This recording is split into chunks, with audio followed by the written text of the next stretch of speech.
جس چیز کو ناپسند کرتے ہو اس کی جگہ پسند کی چیز عطا کی جائے گی۔ کوشش کر اور مشقت اٹھا، تجھ سے کچھ نہیں ہوتا، جبکہ کچھ نہ کچھ ضرور کرنا چاہیے۔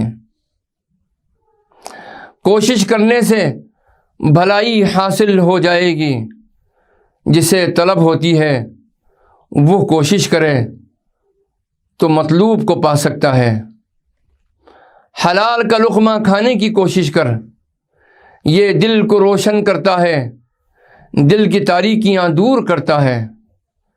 جو عقل اللہ کی نعمتوں کی پہچان کرائے، ان کے شکر کی توفیق دلائے، ان کی نعمتوں کا اقرار کرائے، نعمتوں کی قدر پر مدد کرے، وہ عقل فائدہ کرنے والی ہے۔ اللہ تعالیٰ نے سب چیزیں بانٹ دی ہیں۔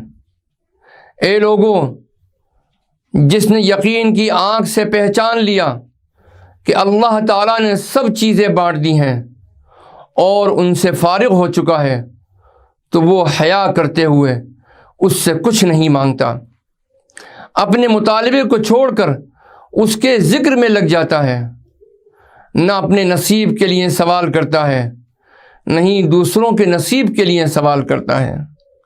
وہ گمنامی میں سکون پاتا ہے، حسن ادب کو اپنا کر اعتراض اٹھانا چھوڑ دیتا ہے۔ کم یا زیادہ کے بارے میں خلقت سے گلہ نہیں کرتا، خلقت سے گداگری دل کے ساتھ ایسے ہے جیسے زبان سے ہو۔ دراصل میرے نزدیک ان دونوں میں کوئی فرق نہیں۔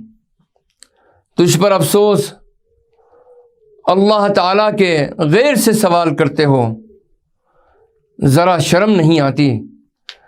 حالانکہ اوروں کی نسبت وہ تجھ سے زیادہ قریب ہے، خلقت سے اس شے کا طالب ہے جس کی تجھے کوئی حاجت نہیں۔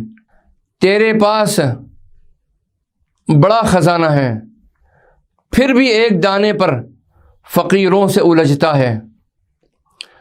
مرنے پر تیری رسوائی ہوگی، تیرے چھپے عیب کھل جائیں گے، ہر طرف سے پھٹکار پڑے گی۔